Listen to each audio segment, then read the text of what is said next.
అదే RTV app వార్తల్ని క్షణాల్లో చదివే అవకాశం ఉంటుంది. ఒక న్యూస్ పేపర్, ఒక టెలివిజన్ ఛానల్ మీ చేతుల్లో ఎప్పుడూ ఉంటాయి.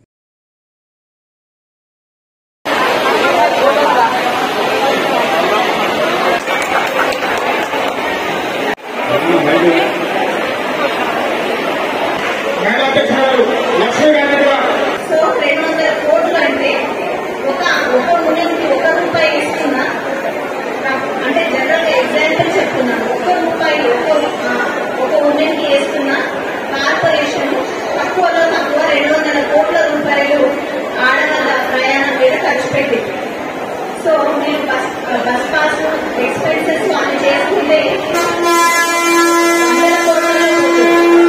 100 కోట్లతో ఆడవాళ్ళ మీద ఖర్చు పెట్టారు.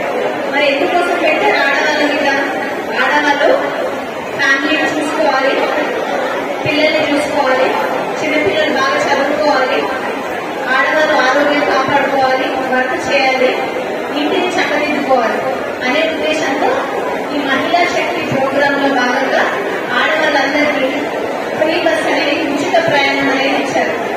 మహిళలు డెవలప్ అవ్వాలి, మహిళలు ఎదగాలి, ఫ్యామిలీని మంచిగా చూసుకోవాలి, కాపాడుకోవాలి అనే ఉద్దేశంతో ఇచ్చిన గొప్ప అవకాశం.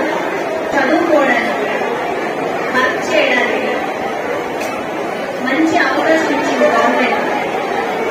అందుకని దీన్ని మనం చాలా గర్వంగా ఫీల్ అవ్వాలి. తెలంగాణలో ప్రతి అమ్మాయి కూడా చాలా గర్వంగా ఫీల్ అవ్వాలి. మరిన్ని వీడియోస్ కోసం ఛానల్ ని సబ్స్క్రైబ్ చేయండి. లేటెస్ట్ అప్డేట్స్ కోసం వాట్సాప్ ఛానల్ ని ఫాలో చేయండి. అండ్ లింక్ డిస్క్రిప్షన్ లో ఉంది.